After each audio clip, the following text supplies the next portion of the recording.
Right, today we're making beetroot tartare. Tartare is usually a starter. It's usually a small diced, raw beef, raw fish. That could be salmon, tuna. Today we're doing beetroot. Doing beetroot means it's gonna be a lot easier on the wallet. It's veggie for those of you that are veggie. Yeah, I'll show you how to make it and then you can make it at home. So for this, first we're gonna need our beetroot. I've got pre-cooked beetroot, comes in a packet, it's about 50p, or you can use uncooked fresh beetroot. Can take up to 40 minutes to cook. If you do it that way, bear in mind it's just gonna take a lot longer. We're gonna take our beetroot and we're gonna dice it up nice and small. Don't worry about making them all the exact same size. I'm not gonna see it too much, as long as they're like fairly similar. It's all cushy. And we're gonna do about 3. So if you are buying the pre-cooked stuff, 1 packet will do you. Right, once all your beetroot's chopped, get it all in a bowl and give your hands a good wash. Once we're done with the beetroot, we're gonna get our pickled onions, 2 cornichons, and we're gonna dice those up. Again, you want them nice and small, but just do it to the best of your ability. Whack that in the bowl as well. We've got maybe 1 teaspoon of Dijon mustard, 1 pinch of salt, maybe another half if you're a bit reckless. I'm gonna give that a good mix. That's gonna look like that. Right, so I've got some fresh raw beetroot, and if you don't have this, don't worry. If you can't find it, let's just skip this step.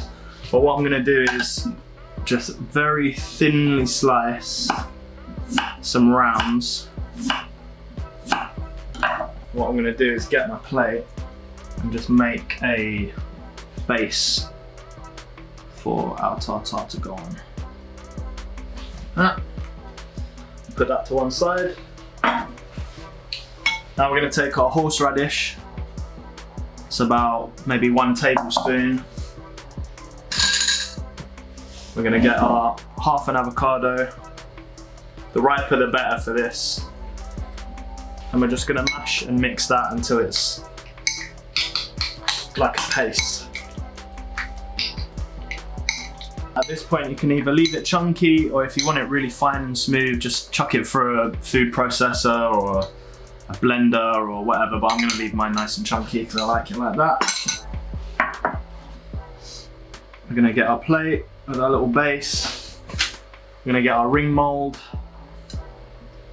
I'm going to place the ring mould on top of the beetroot. I'm going to get our beetroot mix from earlier and just spoon that inside. And you want to fill it to the top. Make sure you're pushing it all in. And you make a bloody mess like me. Give the outside a little wipe from any mess you made. On top of that, we're going to put a nice big blob of our avocado horseradish mix. I'm going to gently pull off the ring mould. Then we're going to get our lovely balsamic glaze.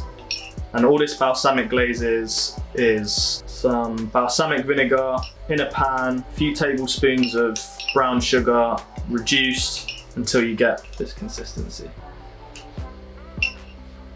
And then we're just going to have a little drizzle up.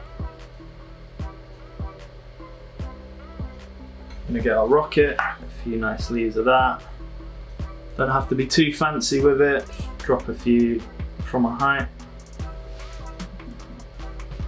That served with a nice bit of sourdough or wholemeal toast. I don't think anyone would argue with you if you put that in front of them. And that's my beetroot tartare.